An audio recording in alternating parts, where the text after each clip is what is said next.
ठीक है, ठीक है। अभी हमारे साथ शिक्षक नेता डॉक्टर कुलदीप मलिक जी हैं, उनका भी स्वागत और अभिनंदन और सीधा उन्हीं के पास।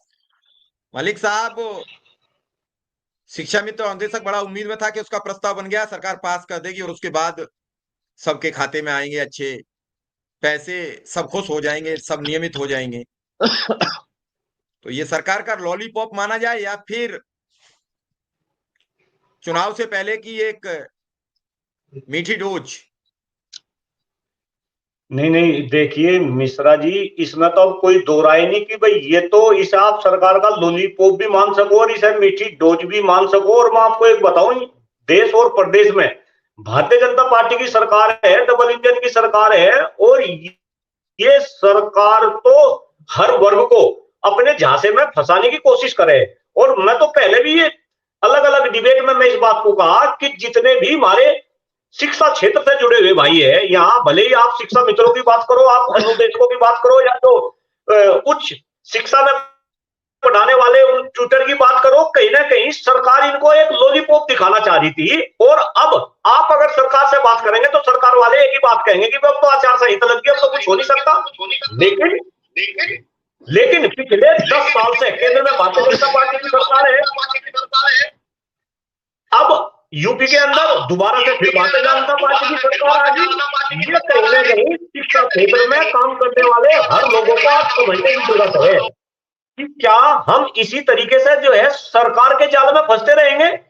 और मैं आपको एक बात और बताऊं, कहीं ना कहीं चुनाव से पहले इस तरह की बात करके ये शिक्षा वर्ग को अपने पक्ष में लाने की कोशिश करते हैं, क्योंकि इन लोगों को पता कि एक शिक्षक के साथ केवल एक शिक्षक नहीं, शिक्षक के साथ उसका। नमस्कार साथियों, स्वागत है आप सभी का आज किस नई वीडियो में। ये वीडियो आप सभी शिक्षा मित्र साथियों के लिए बेहद ही महत्वपूर्ण होने वाली है। साथ ही इस वीडियो के माध्यम से आप सभी को हाल ही के अंदर की एक महत्वपूर्ण सूचना, दरअसल अगर हम बात करें अस्थायीकरण को लेकर सरकार की वास्तविक जो मंशा है, उस मंशा के ऊपर रिसेंट में ही आपकी कुछ नेतृत्वकर्ताओं के द्वारा कुछ जानकारियां दी गई हैं। वो जानकारियां आगे प्रॉपर तरीके से आपको वीडियो में देंगे। सभी साथी वीडियो को पूरा देखें। चैनल को अभी तक आपने सब्सक्राइब नहीं किया है, सब्सक्राइब भी करने। अब चलते हैं अपडेट पर।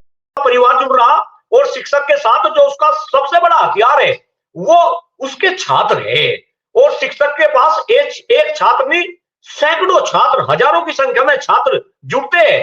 तो कहीं ना कहीं मैं तो पहले ही इस बात को कह रहा था कि सरकार हमको एक लॉलीपॉप दिखाने की कोशिश कर दी, और ऐसा ना हो कि हम सभी उस लॉलीपॉप को देख के खुश हो जा और सरकार हमें फिर से ठगने का काम करे। और वही काम हुआ, सरकार ने हमें फिर से ठगने का काम किया। अब कहीं ना कहीं हम शिक्षा के क्षेत्र में जो भी लोग काम कर रहे हैं उनके ऊपर है कि हम किस तरीके से सरकार को जवाब दे सके।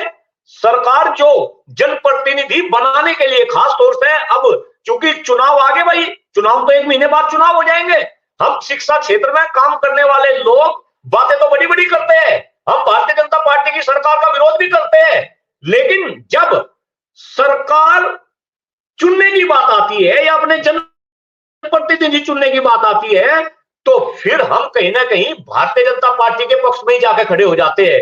तो आपके चैनल के माध्यम से मैं आपको ये बात बताना चाहता हूं, और खास तौर से पूरे हिंदुस्तान के शिक्षा जगत में काम करने वाले लोगों को, कि जब तक आप सरकार को अपनी वोट की चोट नहीं देंगे तो कहीं ना कहीं आपकी ताकत का एहसास सरकार को नहीं होगा। तो अब तो इस सरकार को वोट की चोट मारो, अपनी एकजुटता दिखाओ, और सरकार को जिस दिन ऐसा एहसास हो जाएगा कि शिक्षा क्षेत्र में काम करने वाले लोगों के बगैर आप चल नहीं सकते, आपकी सरकार बन नहीं सकती, अरे उस दिन तो आपको जो है सरकार के पास जाने की जरूरत नहीं, सरकार खुद आपके पैरों में आके गिर जाएगी और आपकी सभी मांगों को मानेगी। तो कहीं ना कहीं हम सभी को सोचना पड़ेगा।